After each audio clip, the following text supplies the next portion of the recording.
Hi friends, எல்லாம் எப்படி இருக்கிறீங்க? நல்லா இருக்கிறீங்க நம்புகிறேன். இன்னைக்கு என்ன ஒரு டெம்பிள் விலாக் தான். இன்றைக்கி ஒரு டெம்பிள் விலாக் தான். ஒரு கோவில் இருக்குதான்னு நான் இப்போ ரீசெண்டாக போயிருந்த ஒரு கோவில் தான். இது என்னைக்கு போயிருந்தேன்னா சந்திரகிரகணம் அன்னைக்கு. அதனால் மூலஸ்தானம் வந்து மூடிட்டு இருந்தாங்க. வெறும் இந்த டூரிஸ்ட் பிளேஸ் மட்டும் அல்ல. செவன்த் இது சண்டே தான் போயிருந்தேன் கோவில். ஆனால் உள்ள மோஸ்ட்லி இங்கே மூலஸ்தானம் இப்போ க்ளோஸ் ஆகிட்டு இருந்துச்சு. ஒரு மாதிரி மியூசியம். ஆனால் இது பாருங்கள் எப்படி இருக்குது, பிரம்மாண்டமாக இருக்குது. இது மொத்தம் 6 ஃப்ளோருங்க. அங்கே பாருங்கள், அதெல்லாம் ஃப்ளோரு. போக வெளியே பார்க்க ஏதோ ஒரு மண்டபம் மாதிரி தான் இருந்துச்சு. நானும் மண்டபம் டெம்பிள் தான் நினச்சி போனேன். இதுதான் மெயின் என்ட்ரன்ஸ் வழி. இதுக்குள்ளே வந்து ரொம்ப நல்லா இருந்துச்சு. உள்ள பாருங்க, அது வீடியோவில் எப்படி சூப்பராக இருக்குது. இந்த பக்கத்தில் இதுதான் கோவில் பாருங்க. இங்கே ஒரு சாமி இருக்கிறாங்க. இங்கே இதுதான் மூலவர் அன்னைக்கு 10 o'clock சாத்திட்டாங்க. கண்டிப்பாக அந்த கோவிலுடைய சந்திரகிரகணம் இருக்குது, அதனால சாத்திட்டாங்க. உள்ளே போகிறதுக்கு வந்து அப்புறம் உள்ளே போனால் சின்ன பசங்க 20, பெரியவங்களுக்கு 50யும் பசங்களுக்கு 20யும் வாங்கினாங்க. 6th ஃப்ளோருக்கு டேரெக்டாக 6th ஃப்ளோருக்கு லெஃப்ட் வழியாக அமிச்சாங்க. அங்கேருந்து நீங்கள் பார்த்துட்டு ஒரு ஸ்டெப்பாக வாங்க, கரெக்டாக இருக்கும்னு சொல்லிட்டு ஸ்டெப் வழியாக லிஃப்ட். அங்கே ஃபஸ்ட்டு ஃப்ளோர் 6th ஃப்ளோரில் போனால் மேலே போன நம்மளுக்கு மகாவிஷ்ணுவுடைய அவதாரம் தான், கிருஷ்ணர் அவதாரத்துடைய இதுதான் இருந்துச்சு. அவர் கம்சர் பிறந்திருந்து அந்த ராட்சசர் அழிச்சது, அந்த மலையை தூக்குந்து இப்படி தான் இது. உண்மையாக ரொம்ப அழகாக இருந்தது. இது கொஞ்சம் இருட்டாக இருக்குது. அன்றைக்கி கொஞ்சம் ஃபோன் அப்போ ஏதோ ப்ராப்ளம் ஆகிடுச்சு. இப்படி தான் தெரியுமா? அப்புறம் அன்றைக்கி கொஞ்சம் என்னோட ஃபோன் இந்த இடத்துல வந்து வீடியோ எடுத்து அதில் பாருங்க தெரியல. சூப்பராக. ஸோ நான் எடுத்துட்டேன் அந்த லைட் பாருங்க. ரொம்ப ஆனால் உண்மையாக நேரில் பார்க்குறது ரொம்ப அழகாக, ரொம்ப நேரில் அழகாக இருந்துச்சு. அப்படி ஒரு இடமா பெங்களூரில் லைட் செட்டிங் தோன்ற மாதிரி ஒரு இருந்துச்சு. இது அழகாக இருந்துச்சு. ஃப்ளோரில் ரொம்பவே அம்சமாக இவ்வளோ அழகாக இருந்துச்சு. ஃபோட்டோஸ்லாம் எடுத்தோம். ஆனால் ஃபோட்டோஸ் சமையல் இருந்துச்சு, சூப்பராக இருந்துச்சு பாருங்கள். ரொம்ப அழகாக இருக்குது. பொறுமையாக நாங்கள் பார்த்துட்டு வந்தோம் பாருங்கள், இவ்வளோ அழகாக இருந்துச்சு.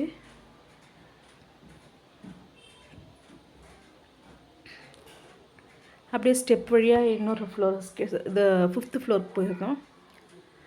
அங்கே வந்து 5th ஃப்ளோரில் வந்து காமாட்சி, அதாவது அம்மனுடைய அவதாரங்கள் இருந்துச்சு.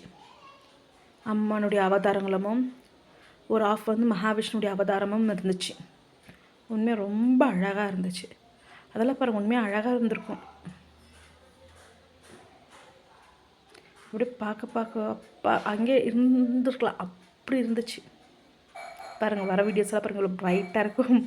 இதுக்கு முன்னே ஒரு வீடியோ தான் நான் மிஸ் பண்ணிட்டேன் பாருங்கள். அம்மனுடைய அவதாரம் அழகாக இருந்துச்சு. காமாட்சி, ராஜராஜேஸ்வரி சொல்லிட்டு ஒவ்வொன்றும் அவ்வளோ அழகாக அப்படி பார்த்துட்டே இருக்கலாம் அம்மனுங்களை. அப்படி இருந்துச்சு பாருங்கள், அவ்வளோ அழகாக கண்குளிர பார்த்துட்டு வரணும். அங்கே மியூசிக்கல் வைப்ஸ் இருக்குது, நல்லா இருந்துச்சு. ஒரு மாதிரி அன்றைக்கி நாங்கள் போன டைம் வந்து ரஷ் எங்களுக்கு அந்தளவுக்கு இல்லை. நானும் ஒரு 2 ஃபேமிலி மட்டும் இருந்த மாதிரி தெரிஞ்சிச்சு. அதனால் ரொம்ப நிதானமாக அழகாக பார்த்துட்டு வந்திருந்தோம்.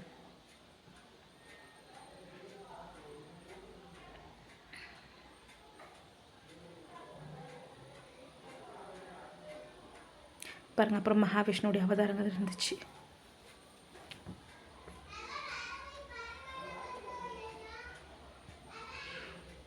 கிருஷ்ண அவதாரம், வாமன அவதாரம், நரசிம்ம அவதாரம் சொல்லிட்டு எல்லா அவதாரமும் அழகாக அதில் சில தத்ரூபம் வரைஞ்சிருந்தாங்க.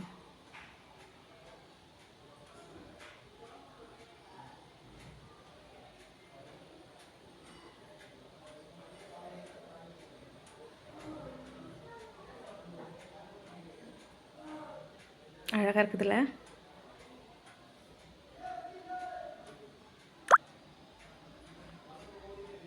அப்புறம் இன்னொரு ஃப்ளோர் வந்தோம் பாருங்க. இங்கே ஹரியும் ஹரணும் ஒன்று, அறியாத வாயில மண்ணுங்கிற மாதிரி அந்த மகாவிஷ்ணுவும் சிவனும் அப்பாவையும் அழகாக அந்த உருவத்தில் இருந்தாங்க.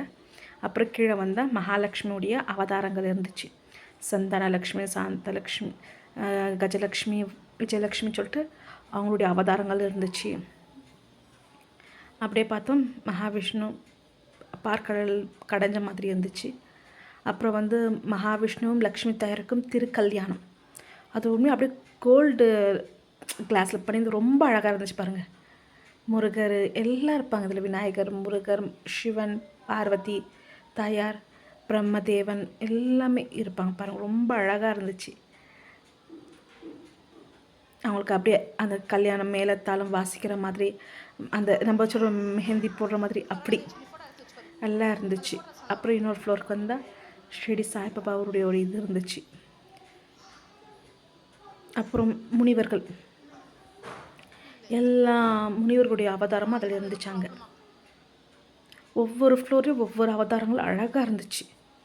விஸ்வாமித்திரர், அப்புறம் ஒவ்வொரு முனிவர்கள் யார் இருக்கிறாங்க, அப்புறம் அவங்க முனிவர்களுடைய எல்லாருடைய அவதாரமும் இருந்துச்சு. அழகாக அவங்க எப்படி இருந்த மலையில் இருந்தாங்கோ, அவங்களுக்கு ஒரு சின்ன சின்ன அழகான வீடு டெக்கரேட்டட் எல்லாம் அப்படியே தத்ரூபமாக தான் அது பண்ணியிருந்தாங்க. அதில் அழகாக லைட் செட்டிங் ரொம்ப சூப்பராக இருந்துச்சு. ஆனாலும் அஃபோர்டபுள் தான் வாங்குறாங்க. ஏன்னா என்னை பொறுத்த வரைக்கும் பெரியவங்களுக்கு 50, சின்ன பசங்களுக்கு 20 வீடியோ எடுக்க அலோவ் பண்ணுறாங்க.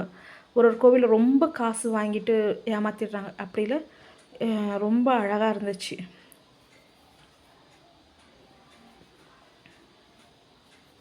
பாருங்கள் ஒவ்வொரு முனிவருடைய அவதாரம். உண்மையாக யாரெல்லாம் பெங்களூர் இருக்கிறீங்களோ, நீங்கள் ஆல்ரெடி விசிட் பண்ணுவீங்களா கமெண்ட் பண்ணுங்கள். இல்லை நீங்கள் கண்டிப்பாக போய் இதை பார்த்துட்டு வாங்க நான் சொல்வேன். ஒரு மாதிரி பசங்களுக்கும் ஒரு, ஏன்னா இது வந்து ஒரு மியூசியம் மாதிரி, கடவுளுடைய எல்லா அவதாரமும் கதையை நம்ம சொல்லலாம். எல்லா ஒரு இடத்துல பார்த்த மாதிரியும் இருக்கும், ப்ளஸ் ஒரு நாள் விசிட் பண்ண மாதிரியும் இருக்கும். ரொம்பவே அழகாக இருந்துச்சு.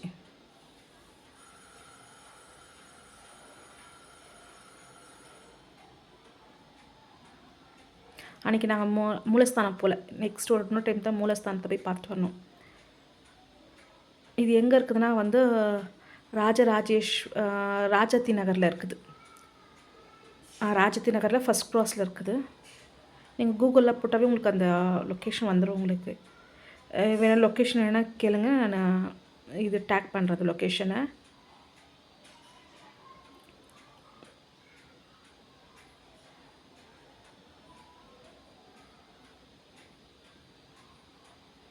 அப்புறம் அதை அப்படியே பார்த்துட்டு வரணும். உண்மையாக எல்லாத்துக்குமே லிஃப்ட் வசதி இருக்குது. ப்ளஸ் ஆனால் 6th ஃப்ளோர்லேருந்து இறங்கும்போது வந்து ஒரு ஸ்டெப் வழியாக தான் வரும்போது அப்போ லுக் நல்லா இருக்குது. ஏன்னா எல்லாத்துக்குமே லிஃப்ட் நம்ம யூஸ் பண்ண முடியாதுல்ல. அப்புறம் அதுக்கப்புறம் அப்படியே இறங்கி இன்னொரு ஸ்டெப் வழியாக நம்ம போகலாம். போனால் கீழே இன்னொரு ஃப்ளோர் பாருங்கள், லிஃப்ட் வழி இருக்குது. அதோடையும் வந்தாங்க. ஏன்னா இன்றைக்கி சந்திரகிரகணத்தை க்ளோஸ் பண்ணிடுறோம், சீக்கிரம் வெளியே வாங்க சொல்லிட்டு. அப்புறம் கீழே லாஸ்ட் ஃப்ளோரில் வந்து போனீங்கன்னா வந்து மகாவிஷ்ணுடைய பாத்திரம் இருக்குது. இதுக்கும் சேர்த்தா அவங்க அந்த 50 ருபீஸ் வாங்கியிருந்தாங்க. நீங்கள் அபிஷேகம் பண்ணலான்னு சொன்னாங்க. அழகாக அங்கேயே தண்ணி வச்சுருக்குறாங்க. நாங்கள் அபிஷேகம் பண்ணுறோம்.